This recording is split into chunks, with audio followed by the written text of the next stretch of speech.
ಕೆಲವರು ಹೇಳ್ತಾರೆ ವಿಷಯ ಗ್ಯಾಸ್ ಉಂಟು ಇದ್ದು ಕೊಡುದಿಲ್ಲ ಅಂತೇಳಿ, ಅದು ಕೂಡ ಬ್ಲ್ಯಾಕ್ ಅಲ್ಲಿ ತುಂಬಾ ಸೇಲ್ ಆಗ್ತಾ ಉಂಟು. ಮಕ್ಕಳೆಲ್ಲ ಇಲ್ಲಿ ಬರ್ತಾರೆ ಊಟಕ್ಕೆ, ಪಾಪ ಅವರಿಗೆ ತಿಂಡಿ ಎಲ್ಲ ಉಟ್ಕೊಂಡು ಇಲ್ಲಿಯೇ ಬರ್ತಾರೆ. ಬೇರೆ ಹೋಟ್ಲಲ್ಲಿ ಎಲ್ಲ ಕ್ಲೋಸ್ ಆಗಿದೆ. ಹೋಟೆಲ್ ಗರುಡಿ ಗ್ರ್ಯಾಂಡ್ ಅಂತೇಳಿ ನೀವು ಕೇಳಿರ್ತೀರಿ. ಸೊ ಅವರು ಕೂಡ ಇಲ್ಲಿಂದ ಒಂದಷ್ಟು ಕಟ್ಟಿಗೆಯನ್ನು ಕೂಡ ತೆಗೆದುಕೊಂಡು ಹೋಗ್ತಾ ಇದ್ದಾರೆ. ಬಿರಿಯಾನಿ ರೈಸ್ ಎಲ್ಲ ಇದೆ, ಅದನ್ನೆಲ್ಲ ಕ್ಯಾನ್ಸಲ್ ಮಾಡಿ ಗಂಜಿ ಊಟ ಮಾಡುವಂತ. 1 ಕ್ವಿಂಟಲ್ ಸೊಂಟೆ ತಗೊಂಡು ಹೋದ್ರು. ಇಲ್ಲಾಂದ್ರೆ ಅಷ್ಟು ಹೋಗುದಿಲ್ವಾ? ಜಾಸ್ತಿ ಕಡಿಮೆ ಹೋಗ್ತದಾ? ಕಡಿಮೆ ಹೋಗ್ತದೆ. ನಾನೊಂದು ಸ್ಟಾಕ್ ಇಟ್ಟದ್ರಿಂದ ನಮ್ದು ನಿನ್ನೆ ಮತ್ತೆ ಇವತ್ತು ಓಪನ್ ಇಡುವಂತ ಆಯ್ತು. ಈಗ ಅದು ಸಹ ಫಿನಿಶ್ ಆದ್ರೆ ನಾಳೆಯಿಂದ ನಮ್ದು ಕ್ಲೋಸ್ ಆಗ್ತದೆ. ಕೇಂದ್ರ ಸರ್ಕಾರಕ್ಕೆ ಅಭಿನಂದನೆಯನ್ನು ಕೂಡ ಮಾಡಬೇಕಂತ ಹೇಳಲಿಕ್ಕೆ ನಾನು ಇಷ್ಟಪಡ್ತೇನೆ. ಗೌರ್ಮೆಂಟ್ ಕಡೆಯಿಂದ ಟೋಲ್ ಫ್ರೀ ನಂಬರ್ ಕೂಡ ಅವರು ಕೊಟ್ಟಿದ್ದಾರೆ. ಗ್ಯಾಸ್ ಏನಾದರೂ ಸಮಸ್ಯೆ ಉಂಟಾದರೆ ಕಾಲ್ ಮಾಡಲಿಕ್ಕೆ. ಆದರೆ ಯಾವುದೇ ರೀತಿ ಅದರಿಂದಲೂ ಸ್ಪಂದನೆಯನ್ನು ಕೂಡ ನಮಗೆ ಸಿಗ್ತಾ ಇಲ್ಲ.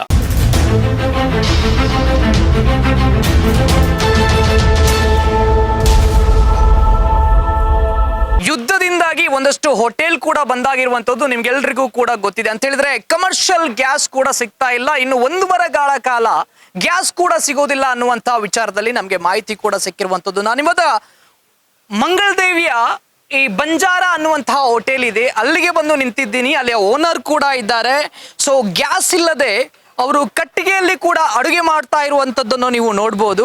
ಸೊ ಅವ್ರ ಹತ್ರ ನಾನು ಮಾತಾಡಿಸ್ತಾ ಹೋಗ್ತೇನೆ ಏನೆಲ್ಲ ಪ್ರಾಬ್ಲಮ್ ಅನ್ನು ಅವರು ಫೇಸ್ ಮಾಡ್ತಾರೆ ಅಂತೇಳಿ. ಇದು ಅವ್ರದ್ದು ವರ್ಕ್ ಏರಿಯಾ. ಇವರ ಬಂಜಾರ ಹೋಟೆಲ್ ಏನಿದೆ ಅದರ ಎದುರುಗಡೆನೆ ಇರುವಂತಹ ವರ್ಕ್ ಏರಿಯಾ. ಸೊ ಇದರಲ್ಲಿ ಒಂದಷ್ಟು ನೀವು ನೋಡ್ತಾ ಇದ್ರೆ ಗೊತ್ತಾಗ್ಬೋದು, ಗ್ಯಾಸ್ ಎಲ್ಲ ಖಾಲಿಯಾಗಿದೆ ಇವರದು.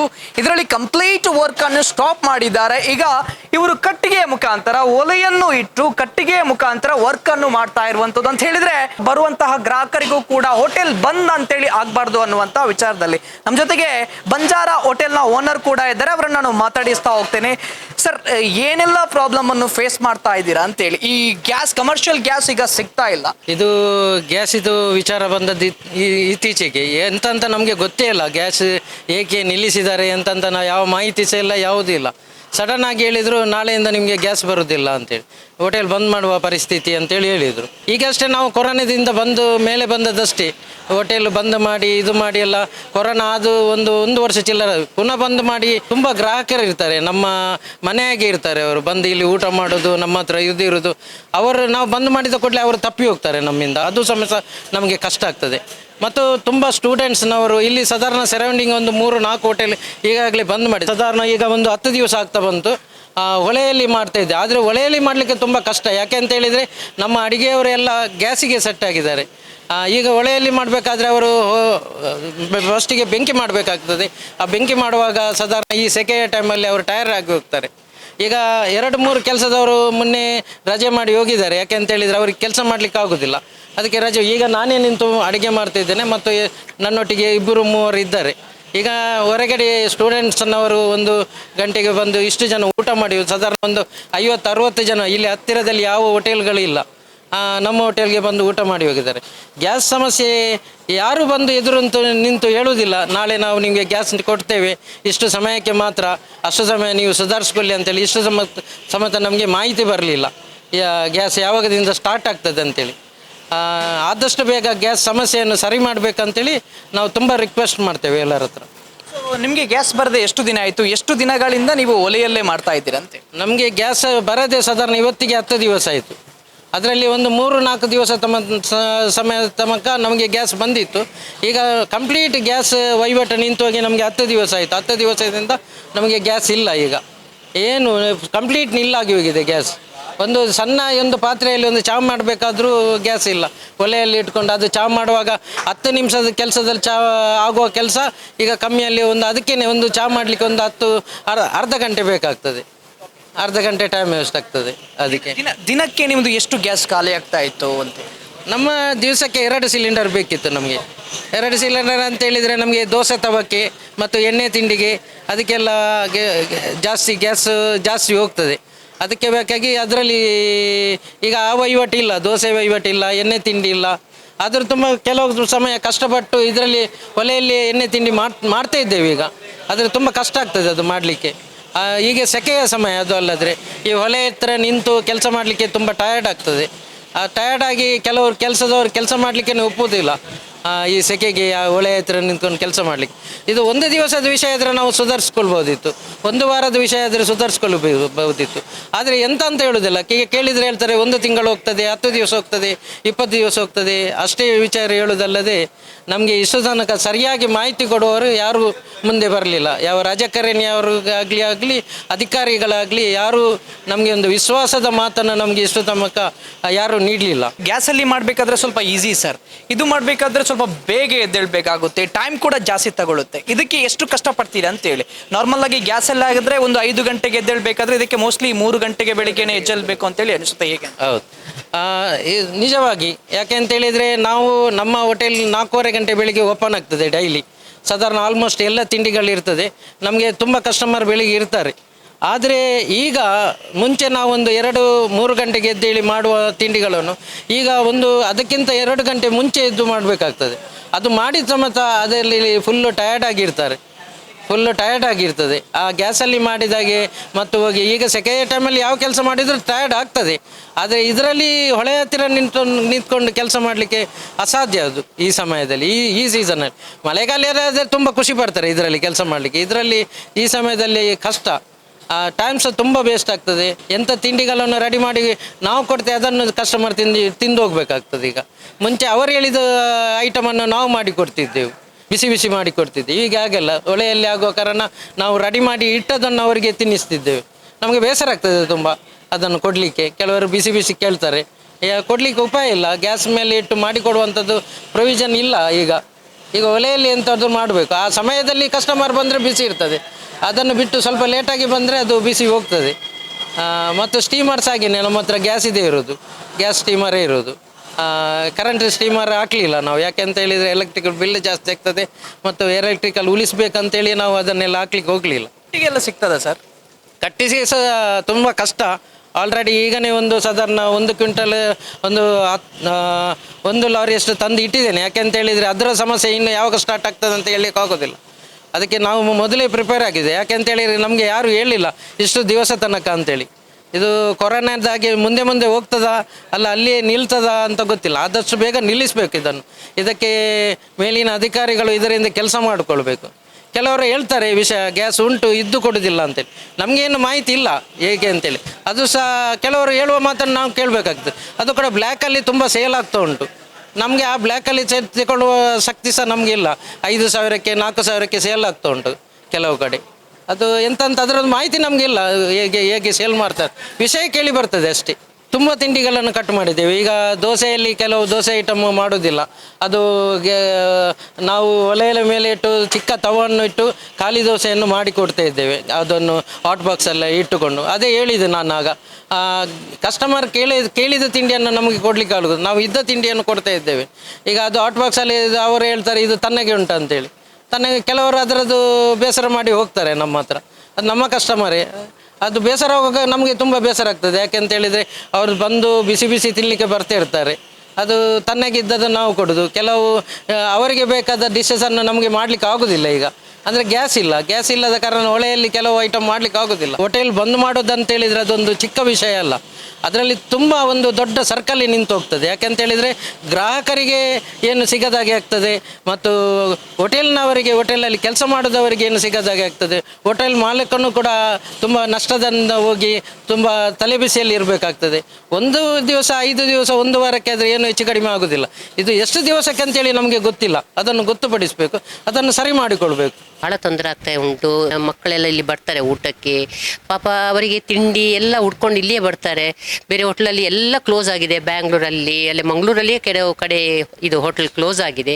ಆದರೆ ಇಲ್ಲಿ ಅವರಿಗೆ ಅಂತೇಳಿ ನಾವು ಏನೋ ಕಷ್ಟಪಟ್ಟು ಒಂದು ಸ್ವಲ್ಪ ಮಾಡ್ತಾ ಇದ್ದೇವೆ. ಹಾಗೆ ಎಲ್ಲರೂ ಇಲ್ಲಿ ಬಂದು ಸ್ವಲ್ಪ ಊಟ ಮಾಡಿ ಹೋಗ್ತಾರೆ. ಅವರಿಗೆ ಬೇಕಾದ ತಿಂಡಿ ನಮಗೆ ಕೊಡಲಿಕ್ಕೆ ಆಗೋದಿಲ್ಲ. ಏನಂದರೆ ಗ್ಯಾಸ್ ನಮಗೆ ದಿವಸಕ್ಕೆ 2 ಬೇಕಿತ್ತು ಗ್ಯಾಸ್, ಆದರೆ ಈಗ 2 ಕೂಡ ಬರೋದಿಲ್ಲ. ಮುಂಚೆ ನನಗೆ ಈ ತಿಂಡಿ ಬೇಕು, ಈ ತಿಂಡಿ ಕೊಡಿ ಅನ್ನುವಂಥ ವಿಚಾರದಲ್ಲಿ ಕೇಳ್ತಾ ಇದ್ರು, ನೀವು ಕೊಡ್ತಾ ಇದ್ರಿ. ಈಗ ನಮ್ಮಲ್ಲಿ ಏನಿದೆ ಅದನ್ನು ತಿನ್ನಿ ಅಂತ ಹೇಳಿ ನೀವು. ಹೌದು, ಮಧ್ಯಾಹ್ನ ಒಂದು 15-20 ಮಂದಿ ಸ್ಟೂಡೆಂಟ್ನವರು ಇಲ್ಲೇ ಬಂದು ಊಟ ಮಾಡಿ ಹೋಗ್ತಾರೆ. ಪಾಪ ಅವರಿಗೆ ಬೆಳಿಗ್ಗೆ ಚಹಾ ತಿಂಡಿ ಕೂಡ ಇಲ್ಲದೆ ಇಲ್ಲಿ ಸ್ವಲ್ಪ ಊಟವೇ ಜಾಸ್ತಿ ಕೇಳ್ತಾ ಇದ್ದಾರೆ. ಹಾಗಾಗಿ ಮಕ್ಕಳಿಗೆ ಅಂತೇಳಿ ನಾವು ಮತ್ತು ಸಹ ಸ್ವಲ್ಪ ಜಾಸ್ತಿ ಮಾಡಿ ಅವ್ರು ಸ್ವಲ್ಪ ಕೊಡ್ತಾ ಇದ್ದೇವೆ. ಕಮರ್ಷಿಯಲ್ ಗ್ಯಾಸ್ ಬಂದಾಗಿರುವಂತಹ ಕಾರಣಕ್ಕಾಗಿ ಈ ಕಟ್ಟಿಗೆ ಏನಿದೆ ಅದನ್ನೇ ಅವಲಂಬಿಸ್ತಾ ಇದ್ದಾರೆ ಅಂತ ಹೇಳಿದ್ರೆ ಅದನ್ನೆಲ್ಲ ಕೊಂಡೋಗ್ತಾ ಇದ್ದಾರೆ. ಗರೋಡಿಯ ಪಕ್ಕದಲ್ಲಿರುವಂತಹ ಒಂದು 20 ವರ್ಷದಿಂದ ಹಿಂದಿನಿಂದಲೂ ಇವರು ಕಟ್ಟಿಗೆ ವ್ಯವಹಾರವನ್ನೇ ಮಾಡ್ತಾ ಇದ್ರು. ಇಲ್ಲಿಗೆ ಡಿಮ್ಯಾಂಡ್ ಬಂದಿದೆ ಅಂತ ಹೇಳಿದ್ರು ಕೂಡ ತಪ್ಪಾಗ್ಲಿಕ್ಕಿಲ್ಲ. ಒಂದಷ್ಟು ಜನ ಬರ್ತಾ ಇದ್ದಾರೆ, ಕಟ್ಟಿಗೆಯನ್ನು ಪರ್ಚೇಸ್ ಮಾಡಿಕೊಂಡು ಕೂಡ ಹೋಗ್ತಾ ಇದ್ದಾರೆ. ನಾವೆಲ್ಲರೂ ಕೂಡ ಮುಂಚಿನ ಕಾಲದಲ್ಲಿ ಗಮನಿಸಿದ್ವಿ ಅಂತ ಹೇಳಿದ್ರೆ ಹಿರಿಯರು ಎಲ್ಲಾನು ಕೂಡ ಮಾಡ್ತಾ ಇದ್ರು, ಕಟ್ಟಿಗೆಯಲ್ಲೇ ಒಲೆಯಲ್ಲೇ ಮಾಡ್ತಾ ಇದ್ರು.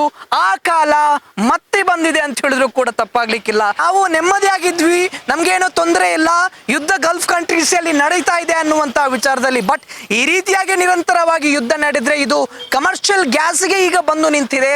ನಂತರದಲ್ಲಿ ದಿನ ಸಾಮಗ್ರಿ ನಾವು ದಿನಂಪ್ರತಿ ಯೂಸ್ ಮಾಡುವಂತ ಪ್ರತಿ ವಿಚಾರದಲ್ಲೂ ಕೂಡ ಒಂದಷ್ಟು ತೊಂದರೆ ಆದ್ರೆ ಮತ್ತೆ ಜನರಿಗೆ ಗೊತ್ತಾಗ್ಬೋದು, ಬೆಳೆ ಏರಿಕೆ ಕೂಡ ಆಗುತ್ತೆ. ಸೊ ಯುದ್ಧದಿಂದಾಗಿ ಅಂತ ಹೇಳಿ ಬರೀ ಯುದ್ಧ ಮಾಡಬೇಕು, ಎಲ್ಲದಕ್ಕೂ ಯುದ್ಧನೇ ಅಂತ್ಯ ಅಂತ ಹೇಳಿ ನಾವು ಯೋಚನೆ ಮಾಡುವಂಥದ್ದಲ್ಲ. ನಾವು ಜೀವನ ಮಾಡಬೇಕಾದ್ರೆ ಏನೆಲ್ಲ ಬೇಕು ಅನ್ನುವಂಥ ವಿಚಾರದಲ್ಲೂ ಕೂಡ ತಿಳ್ಕೊಳ್ಬೇಕು. ಅಂತ ಹೇಳಿದ್ರೆ ಮನುಷ್ಯ ಬದುಕುವಂಥದ್ದೇ ಜೀವನ ಮಾಡೋಕ್ಕೋಸ್ಕರ, ಈ ಜನರಿಂದ ದೇಶ. ಸೊ ಈ ಜನರಿಗೆ ತೊಂದರೆ ಆದ್ರೆ ಜನರೇ ಇಲ್ಲ ಅಂತ ಹೇಳಿದ್ರೆ ದೇಶ ಇದ್ದು ಏನು ಪ್ರಯೋಜನ ಅಂತೇಳಿ. ಹೋಟೆಲ್ ಗರುಡಿ ಗ್ರ್ಯಾಂಡ್ ಅಂತೇಳಿ ನೀವು ಕೇಳಿರ್ತೀರಿ. ಸೊ ಅವರು ಕೂಡ ಇಲ್ಲಿಂದ ಒಂದಷ್ಟು ಕಟ್ಟಿಗೆಯನ್ನು ಕೂಡ ತೆಗೆದುಕೊಂಡು ಹೋಗ್ತಾ ಇದ್ದಾರೆ. ಸರ್, ಎಷ್ಟು ಕಷ್ಟ ಆಗ್ತಾ ಇದೆ ಗ್ಯಾಸ್ ಇಲ್ಲದ ಕಾರಣಕ್ಕಾಗಿ? ನೀವು ಕಟ್ಟಿಗೆಯನ್ನು ಕೂಡ ತೆಗೆದುಕೊಂಡೋಕೆ ಬಂದಿದೆ ಅಂತೇಳಿ. ಕಟ್ಟಿಗೆ ಅಂದರೆ ಬಾರಿ ಕಷ್ಟ ಆಗ್ತದೆ. ಅಲ್ಲಿ ಗ್ಯಾಸ್ ಇದು ಹೊಲಾಗಲಿಕ್ಕೆ ಇದಿಲ್ಲ, ಯಾವುದು ಪ್ಲೇಸ್ ಇಲ್ಲ. ಆದರೂ ಸಹ ಏನಾದರೂ ಮಾಡಬೇಕು. ಈ ಬಿರಿಯಾನಿ ರೈಸ್ ಎಲ್ಲ ಇದೆ, ಅದನ್ನೆಲ್ಲ ಕ್ಯಾನ್ಸಲ್ ಮಾಡಿ ಗಂಜಿ ಊಟ ಮಾಡುವಂತ. ಗಂಜಿ ಊಟ ಮಾಡಿ, ಮೊದಲು ಗಂಜಿ ಊಟ ಇದ್ದದ ಒಂದು, ಎಲ್ಲ ಹೋಟ್ಲು ಮಾಡಿ ಸಾಕಿದೆ. ಈಗ ಮತ್ತೆ ಮೊದಲೆಲ್ಲ ಕಟ್ಟಿಗೆಲ್ಲ ಮಾಡ್ತಾ ಇದ್ದೆ, ಈಗ ಬಂದರೆ ಹಾಗೆ ಬಂತು. ಕಟ್ಟಿಗೆಯಲ್ಲಿ ಗಂಜಿ ಊಟ ಮಾಡೋದು. ಚೈನೀಸ್ ಎಲ್ಲ ಉಂಟು, ಅದು ಕ್ಯಾನ್ಸಲ್ ಎಂತ ಮಾಡೋದು, ಭಾರಿ ಕಷ್ಟ ಆಗ್ತದೆ. ಇದು ಸರಿ ಎಷ್ಟೋ ಆಗ್ತದೆ ಗೊತ್ತಿಲ್ಲ, ಅಷ್ಟವರೆ ಮಾಡಬೇಕು. ಸಿಗ್ತದೆ, ನಾವು ಫಸ್ಟ್ ಬರ್ತೀವಿ. ಮತ್ತೇನು ಹೋಟೆಲ್ ಕ್ಲೋಸ್ ಮಾಡಬೇಕಲ್ಲ, ಇಲ್ಲಾದರೆ ಕಸ್ಟಮರ್ ಬಂದರೆ ಕಸ್ಟಮರ್ ಹೋಗ್ತದೆ, ಮತ್ತೆ ನಮಗೆ ಟರ್ನ್ ಓವರ್ ಕಷ್ಟ ಆಗ್ತದೆ. ಒಂದು ಸ್ವಲ್ಪ ಗಂಜಿ ಊಟ ಅದು ಮಾಡ್ತಾರಲ್ಲ. ಗ್ಯಾಸ್ ಎಲ್ಲಾದ್ರೆ ಸ್ಪೀಡಾಗಿ ಆಗ್ತಾ ಇತ್ತು, ಮತ್ತೆ ಸ್ವಲ್ಪ ಈಸಿಯಾಗಿ ಆಗ್ತಾ ಇತ್ತು ಕೆಲಸದವರಿಗೆ. ಈಗ ಕೆಲಸದವರಿಗೂ ಕಟ್ಟಿಗೆಯಲ್ಲಿ ಕಷ್ಟ ಅಂತೇಳಿ. ಕಷ್ಟ ಆದರೆ ಇದು ಕ್ಲೋಸ್ ಮಾಡಬೇಕು, ಅವ್ರಿಗೆ ಕೆಲಸ ಇಲ್ಲ, ನಮಗೆ ಇದು ಇಲ್ಲ, ವ್ಯಾಪಾರ ಇಲ್ಲ. ಕಸ್ಟಮರ್ ಬಂದಿದೆ, ಅವರಿಗೆ ಸಹ ಊಟ ಬೇಕಲ್ಲ, ಎಲ್ಲ ಹೋಟ್ಲು ಕ್ಲೋಸ್ ಆಯ್ತಲ್ಲ. ಸಾಧಾರಣ ಹೋಟ್ಲು ಬಂದಾಗಿದೆ ಒಂದು ಮುಂಚಿನ ಕಾಲದಾಗೆ ಸರ್ ಅಂತ ಹೇಳಿದ್ರೆ ಮುಂಚಿನ ಕಟ್ಟಿಗೆಯಲ್ಲೇ ಮಾಡ್ತಾ ಇದ್ರು, ನಂತರದಲ್ಲಿ ಗ್ಯಾಸ್ ಬಂದಿರುವಂಥದ್ದು. ಸೊ ಅದೇ ಮತ್ತೆ ಮರುಕಳಿಸುತ್ತಾ ಅಂತೇಳಿ. ಒಳ್ಳೆ ಟೇಸ್ಟ್ ಮಾತ್ರ ಕಟ್ಟಿಗೆಯಲ್ಲಿ ಮಾಡಿದರೆ, ಗಂಜಿ ಊಟ ಮಾತ್ರ ಟೇಸ್ಟ್ ಆಗ್ತದೆ. ಒಳ್ಳೆ ಸುಕ್ಕಾದೆಲ್ಲ ಫಿಶ್ ಎಲ್ಲ ಒಳ್ಳೆ. ತುಳುವಲ್ಲಿ ಒಂದು ಗಾದೆ ಉಂಟು ಸರ್, ಏನೋ ಕುಂಟಿ ಅರ್ತಿ ಕುಂಟಿ ಮೈಪುನು ದಕ್ಕಡ ಅಂತೇಳಿ. ಮತ್ತೆ ಅದೇ ಬೇಕಾಗ್ತದೆ ನಮಗೆ. ಆಗಿದೆ ಈಗ ಕೊರೋನಾದ ಬಂತು, ಹಾಗೆ ಆಗ್ತಾ ಅಂತ ಆಗ್ತದೆ. ಆಗ ಆಗ್ತದೆ ಇನ್ನು. ಹೀಗೆ ಆದರೆ ಇವ್ರು ಕೊಡಬೇಕು, ಗ್ಯಾಸ್ ವ್ಯವಸ್ಥೆ ಮಾಡಬೇಕು, ಇಲ್ಲ ಭಾರಿ ಕಷ್ಟ ಆಗ್ತದೆ. ಒಂದಷ್ಟು ಜನ ಜಾಸ್ತಿ ಕಸ್ಟಮರ್ಸ್ ಬರ್ತಾ ಇದ್ದಾರೆ ಕಟ್ಟಿಗೆಯನ್ನು ಕೊಂಡು ಹೋಗೋಕೆ ಇವಾಗ, ಯಾಕೆಂತ ಹೇಳಿದ್ರೆ ಗ್ಯಾಸ್ ಇಲ್ಲದ ಕಾರಣಕ್ಕಾಗಿ. ಸೊ ಅವನ ತಂದೆ ಸ್ವಲ್ಪ ಬಿಸಿ ಇದ್ದಾರೆ. ಸೊ ಹಾಗಾಗಿ ಇವನೇ ನೋಡ್ತಾ ಇದ್ದಾನೆ. ಏನ್ ಪುಟ ನಿಂದ ಹೆಸರು? ನಾಯಲ್. ನಾಯಲ್, ಎಷ್ಟನೇ ತರಗತಿ? 5th standard. 5th standard. ರಜನೆ ಇವತ್ತು? ಇಲ್ಲ, ಕ್ಲಾಸ್ ಹೋಗಿದ್ಯಾ? ಎಷ್ಟು ಗಂಟೆಗೆ ಬಂದಿ? 3:30. 3:30ಗೆ ಬಂದ್ಯಾ? ಕಟ್ಟಿಗೆಲ್ಲ ಜಾಸ್ತಿ ಸೇಲ್ ಆಗ್ತಾ ಇದೆಯಾ? ಹೌದು. ಎಷ್ಟು? ನಿನ್ನೆ ಒಂದು 2 ಕ್ವಿಂಟಲ್ ದರ್ತಿನ ತಗೊಂಡೋದ್ರು, ಮತ್ತೆ 1 ಕ್ವಿಂಟಲ್ ಸೌಂಟೆ ತಗೊಂಡೋದ್ರು. ಇಲ್ಲಾಂದ್ರೆ ಅಷ್ಟು ಹೋಗುದಿಲ್ವಾ? ಜಾಸ್ತಿ ಕಡಿಮೆ ಹೋಗ್ತದಾ? ಕಡಿಮೆ ಹೋಗ್ತದೆ. ನಿನ್ನೆ ಜಾಸ್ತಿ ಹೋಗಿದೆ, ಮೊನ್ನೆ ಜಾಸ್ತಿ ಹೋಗಿದೆ. ಓಕೆ. ಅದಕ್ಕಿಂತ ಮುಂಚೆ ಎಲ್ಲ ಸಾಧಾರಣ. ಗ್ಯಾಸ್ ಎಲ್ಲ ಬಂದಾಗಿದೆ, ಏನ್ ಹೇಳ್ತಿ? ನಮಗೆ ಸಹ ಕಷ್ಟ ಆಗ್ತದೆ. ನಮ್ಮ ಹತ್ರ ಒಲೆ ಉಂಟು, ಆದ್ರೆ ತಗೊಂಡೋಗ್ಲಿಕ್ಕೆಲ್ಲ ಕಷ್ಟ. ಕಷ್ಟ ಆಗ್ತದೆ. ಕಷ್ಟ ನಮಗೆ ಸಹ. ಬಂದಾದ್ರೆ ತುಂಬಾ ಕಷ್ಟ ಆಗ್ತದೆ. ಬಂದಾದ್ರೆ ತುಂಬಾ ಕಷ್ಟ. ಎಷ್ಟು ವರ್ಷದಿಂದ ಇದೆ ನಿಮ್ದು ಕಟ್ಟಿಗೆದು? ಸಾಧಾರಣ ಒಂದು 20 ವರ್ಷದಿಂದ ಇದೆಯಾ? ನೀನು ಹುಟ್ಟಕ್ಕಿಂತ ಮುಂಚೆನೇ ಇದೆ. ಕಟ್ಟಿಗೆಗೆ ಈಗ ರಾಜ ಮರ್ಯಾದೆ ಅಂತ ಹೇಳಿದ್ರು ಕೂಡ ತಪ್ಪಾಗ್ಲಿಕ್ಕಿಲ್ಲ. ಎಲ್ಲನೂ ಕೂಡ ಗ್ಯಾಸ್ ಅಲ್ಲಿ ಮಾಡ್ತಾ ಇದ್ರು. ಮುಂಚೆ ಯಾವ ರೀತಿಯಾಗಿ ಕಟ್ಟಿಗೆಯಲ್ಲಿ ಒಳೆಯಲ್ಲಿ ಮಾಡ್ತಾ ಇದ್ರು, ಸೊ ಅದೇ ರೀತಿಯಾಗಿ ಮತ್ತೆ ಮರುಕಳಿಸಿದೆ ಅಂತ ಹೇಳಿದ್ರು ಕೂಡ ತಪ್ಪಾಗ್ಲಿಕ್ಕಿಲ್ಲ. ಅಂತ ಹೇಳಿದ್ರೆ ನಾವು ಯೋಚನೆ ಮಾಡಬೇಕು ಏನು ಅಂತ ಹೇಳಿದ್ರೆ, ಎಲ್ಲಾನು ಕೂಡ ನಮ್ಗೆ ಗೊತ್ತಿರಬೇಕು. ಬರೀ ಐಷಾರಾಮಿ ಜೀವನ ಮಾಡಿ ಗೊತ್ತಿರುವಂತದ್ದು ಅಲ್ಲ, ಈ ರೀತಿಯ ಜೀವನಕ್ಕೂ ಕೂಡ ನಾವು ರೆಡಿ ಆಗ್ಬೇಕು ಅಂತ ಹೇಳಿ. ಮುಂದೆ ಏನು ಅಂತ ಹೇಳಿ ಯಾರಿಗೂ ಕೂಡ ಗೊತ್ತಿಲ್ಲ. ಬರೀ ಐಷಾರಾಮಿ ಜೀವನವಲ್ಲೇ ಬದುಕಿದ್ರೆ ಉಣ್ಣೋಕು ತಿನ್ನೋಕು ಕೂಡ ಕಷ್ಟ ಆದೀತು. ನಾವು ಉಪವಾಸದಲ್ಲಿ ಇರುವಂತಹ ಕಾಲ ಕೂಡ ಬಂದಿತ್ತು ಅಂತ ಹೇಳಿ. ಸರ್, ಗ್ಯಾಸ್ ಇಲ್ಲದೆ ಎಷ್ಟು ದಿನ ಆಯ್ತು ನಿಮಗೆ? ನಮಗೆ ಒಂದು 4 ದಿವಸ ಆಯಿತು ಗ್ಯಾಸ್ ಬರೋದು. ಮಂಗಳವಾರ ಒಂದು ಹಾಕಿ ಹೋಗಿದ್ದಾರೆ, ಮತ್ತು ಬುಧವಾರ ಕೇಳುವಾಗ ಇಲ್ಲ ಗ್ಯಾಸ್ ಸ್ಟಾಕ್ ಇಲ್ಲ ಅಂದರು. ಈಗ ಇವತ್ತು ಮಟ್ಟ ಕಾಯ್ತಾ ಇದ್ದೇನೆ. ಇವತ್ತು ಒಂದು ಕೊರತೆನೇ ಹೇಳಿದ್ರು ಬೆಳಗ್ಗೆಯಿಂದ, ಇಷ್ಟು ಮಟ್ಟ ಬರಲಿಲ್ಲ. ಇಂಡಿಯನ್ ಗ್ಯಾಸ್ ಹೌದು. 3 ದಿವಸದಿಂದ ಅಂಗಡಿ ಬಂದಿದೆ. ವಾರಕ್ಕೆ ಒಂದು 4 ಗ್ಯಾಸ್ ಬೇಕಾಗ್ತದೆ. ಕಟ್ಟಿಗೆಯಿಂದ ಮಾಡ್ಲಿಕ್ಕೆ ಆಗುದಿಲ್ವಾ ಸರ್? ಕಟ್ಟಿಗೆ ನಮ್ಮದು ಚೈನೀಸ್ ಐಟಮ್ ಕಟ್ಟಿಗೆಯಿಂದ ಆಗೋದಿಲ್ಲ. ಅನ್ನ ಸಾಂಬಾರು ಅಂದರೆ ಬೇಯಿಸಿ ಕೊಡ್ಬೋದು. ನೂಡಲ್ಸ್ ಎಲ್ಲ ಬಾಯ್ಲ್ ಆಗೋದಿಲ್ಲ ಅದರಲ್ಲಿ, ಒಲೆಯಲ್ಲಿ ಬಾಯ್ಲ್ ಆಗಲಿಕ್ಕೆ ಆಗೋದಿಲ್ಲ. ಅದು ಮುದ್ದೆ ಆಗುತ್ತೆ. ಮಂಗಳೂರಿನಲ್ಲಿ ವುಡ್ ಸೈಡ್ ಹೋಟೆಲ್ ಅನ್ನುವಂಥದ್ದು ಇದೆ. ಸೊ ಅದರ ಓನರ್ ಕೂಡ ಇದ್ದಾರೆ, ಅವ್ರಿಗೆ ನಾನು ಮಾತಾಡಿಸ್ತಾ ಹೋಗ್ತೀನಿ. ಅವರು ಏನೆಲ್ಲ ಪ್ರಾಬ್ಲಮ್ ಅನ್ನು ಫೇಸ್ ಮಾಡ್ತಾ ಇದ್ದಾರೆ ಅಂತ ಹೇಳಿ. ಸರ್, ಗ್ಯಾಸ್ ಇಂದಾಗಿ ಏನೆಲ್ಲ ತೊಂದರೆ ಆಗ್ತಾ ಇದೆ ನಿಮಗೆ? ಗ್ಯಾಸಿಂದಾಗಿ ಈಗ ಸರಿಯಾದ ಫುಡ್ ಕೊಡ್ಲಿಕ್ಕೆ ಆಗ್ತಿಲ್ಲ. ಸರಿಯಾದ ಟೈಮಲ್ಲಿ ನಿಮ್ಗೆ ಏನು ಫುಡ್ ಕಸ್ಟಮರ್ಗೆ ರೀಚ್ ಆಗಬೇಕು ಅದು ರೀಚ್ ಆಗ್ತಿಲ್ಲ. ಗ್ಯಾಸಿಂದ ಮತ್ತೆ ರೇಟ್ ಜಾಸ್ತಿ ಆಗಿದೆ. ರೇಟ್ ಅಂದರೆ ಈಗ ಫಸ್ಟ್ ನಾವು ಹಾಕ್ತಿರುವಾಗ ನಿಮಗೆ ಸಿಗ್ತಿತ್ತು 1700ಗೆ, 720ಗೆ ಸಿಗ್ತಿತ್ತು. ಈಗ ಆಗ್ತಿದೆ 1900 ಆಗಿತ್ತು. ಈಗ ಗ್ಯಾಸ್ ಸಿಗ್ತಾನೆ ಇಲ್ಲ ಅಂತ. ನಾವೇನು ಗ್ಯಾಸ್ ಸಿಗಲಿಲ್ಲ ಅಂದರೆ ಈಗ ಏನು ಮಾಡ್ಲಿಕ್ಕಾಗಲ್ಲ. ನಾವು ಕ್ಲೋಸ್ ಮಾಡಬೇಕು, ಇಲ್ಲ ಸ್ಟಾಫನ್ನು ಮನೇಲಿ ಕೂರಿಸ್ಬೇಕಷ್ಟೇ. ಬೇರೆ ಏನು ನಮ್ಮದೇನು ರೆಗ್ಯುಲರ್ ಕಸ್ಟಮರ್ಸ್ ಇದ್ದಾರೆ ಅಥವಾ ರೆಗ್ಯುಲರ್ ಏನೇನು ಪಾರ್ಸಲ್ ಹೋಗ್ತಿದೆ ಅದೆಲ್ಲ ಸ್ಟಾಪ್ ಮಾಡಬೇಕಾಗ್ತದೆ ಅಷ್ಟೇ. ಈಗ ನಾವು ಗ್ಯಾಸಿಂದು ಕೇಳುವಾಗ ಅವ್ರು ಹೇಳ್ತಿದ್ದಾರೆ ಈಗ ಗ್ಯಾಸ್ ಗೋಡನಲ್ಲಿ ಇಲ್ಲ, ಬಟ್ ಸ್ಟಾಕ್ ಬರ್ತಿದೆ, ಲೋಡ್ ಬರ್ತಿದೆ ಅಂತ ಹೇಳ್ತಿದ್ದಾರೆ. ಸೋಮವಾರಕ್ಕೆ ನಿಮಗೆ ಸಿಗ್ಬಹುದು, ಬಟ್ ಕನ್ಫರ್ಮ್ ಇಲ್ಲ ಅಂತ ಹೇಳ್ತಿದ್ದಾರೆ. ನಾನೊಂದು ಸ್ಟಾಕ್ ಇಟ್ಟದ್ರಿಂದ ನಮ್ಮದು ನಿನ್ನೆ ಮತ್ತು ಇವತ್ತು ಓಪನ್ ಇಡುವಂತ ಆಯಿತು. ಈಗ ಅದು ಸಹ ಫಿನಿಶ್ ಆದರೆ ನಾಳೆಯಿಂದ ನಮ್ಮದು ಕ್ಲೋಸ್ ಆಗ್ತದೆ. ಏನು ಆಪ್ಷನ್ಸ್ ಇಲ್ಲ. ಈಗ ಸಿಕ್ಕಿದ್ರೆ ನೀವು ಓಪನ್ ಮಾಡ್ಬೋದು, ಇಲ್ಲ ಸ್ಟಾಫನ್ನು ಬರ್ಲಿಕ್ಕೆ ಹೇಳ್ಬೋದು. ಗ್ಯಾಸ್ ಇಲ್ದಿದ್ರೆ ನಾವು ಹೇಗೆ ಮಾಡ್ಲಿಕ್ಕೇನೆ ಆಗಲ್ಲ. ಸೊ ನಮ್ಮ ಜೊತೆಗೆ ರಮಾನಂದ ಪೂಜಾರಿ ಅವರು ಕೂಡ ಇದ್ದಾರೆ, ಅವ್ರ ಹತ್ರ ನಾನು ಮಾತಾಡಿಸ್ತಾ ಹೋಗ್ತೀನಿ.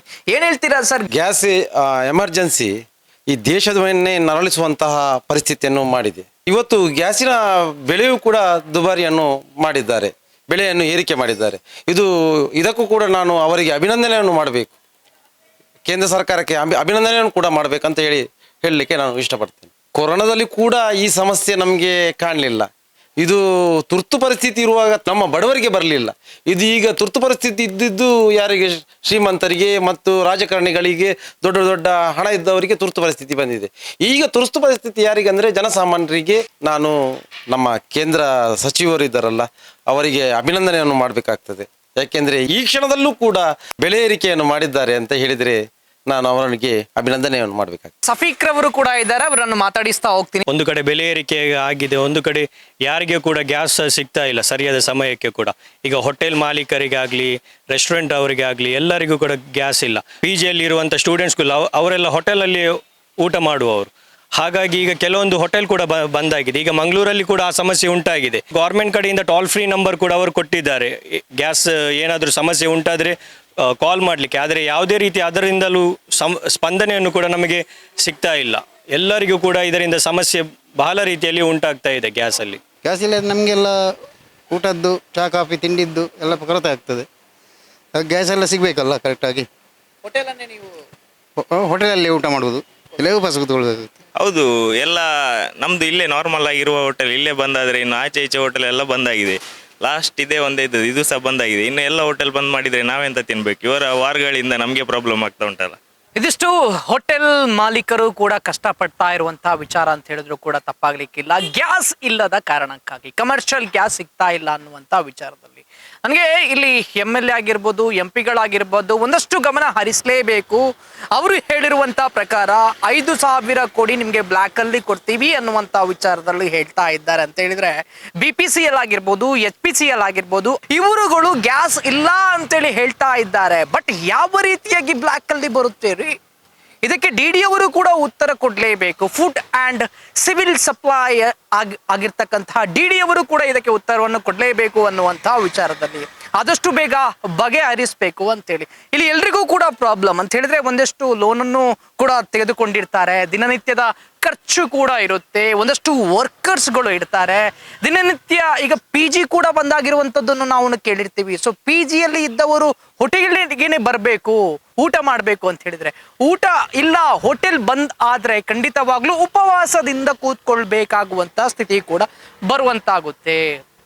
ಈಗ ನೀವು ನೋಡಿರೋ ಪ್ರಕಾರ ಕಟ್ಟಿಗೆಯನ್ನು ಕೊಂಡೋಗ್ತಾ ಇದ್ದಾರೆ, ಅದೇ ರೀತಿ ಕಟ್ಟಿಗೆಯಲ್ಲಿ ಅಡುಗೆಯನ್ನು ಕೂಡ ಮಾಡ್ತಾ ಇದ್ದಾರೆ. ಕಾಡನ್ನು ಬೆಳೆಸಿ ನಾಡನ್ನು ಉಳಿಸಿ ಅನ್ನುವಂತಹ ವಿಚಾರದಲ್ಲಿ ಹೇಳ್ತೀವಿ ನಾವು. ಒಂದು ವೇಳೆ ಗ್ಯಾಸ್ ಇಲ್ಲದೆ ಇದ್ರೆ ಯೋಚನೆ ಮಾಡಿ ಒಂದೊಂದು ಹೋಟೆಲಿಗೆ ಎಷ್ಟು ಕಟ್ಟಿಗೆಗಳು ಬೇಕು ಅನ್ನುವಂತಹ ವಿಚಾರದಲ್ಲಿ. ಆಗ ದುಡ್ಡಿಗೋಸ್ಕರ ಇರುವಂಥವರು ಏನು ಮಾಡ್ತಾರೆ ಅಂತ ಹೇಳಿದ್ರೆ ಈ ಮರಗಳನ್ನು ಕೂಡ ಕಡಿಯೋಕೆ ಮುಂದಾಗ್ತಾರೆ. ಈಗ ಯಾವ ರೀತಿ ಕಮರ್ಷಿಯಲ್ ಗ್ಯಾಸ್ ಅನ್ನು ಬ್ಲ್ಯಾಕ್ ಅಲ್ಲಿ ಮಾರೋಕೆ ಶುರು ಮಾಡಿದ್ದಾರಲ್ವಾ, ಅದೇ ರೀತಿ ಇದ್ದ ಗುಡ್ಡ ಕಾಡನ್ನು ತಿರುಗಿ ಈ ಮರಗಳನ್ನು ಕೂಡ ಕಡಿಯೋಕೆ ಶುರು ಮಾಡ್ತಾರೆ. ನಂತರದಲ್ಲಿ ಯಾವ ರೀತಿಯಾಗಿ ಕಾಡನ್ನು ಬೆಳೆಸಿ ನಾಡನ್ನು ಉಳಿಸಿ ಅಭಿಯಾನ ಮಾಡುವುದು ಅಂತೇಳಿ. ಸೊ ಹೀಗಿರ್ಬೇಕಾದ್ರೆ ಇದಕ್ಕೆ ತಾರ್ಕಿಕ ಅಂತ್ಯವನ್ನು ಆದಷ್ಟು ಬೇಗ ಕೊಡಬೇಕು ಅನ್ನುವಂಥ ವಿಚಾರದಲ್ಲಿ ನೋಡಬೇಕು.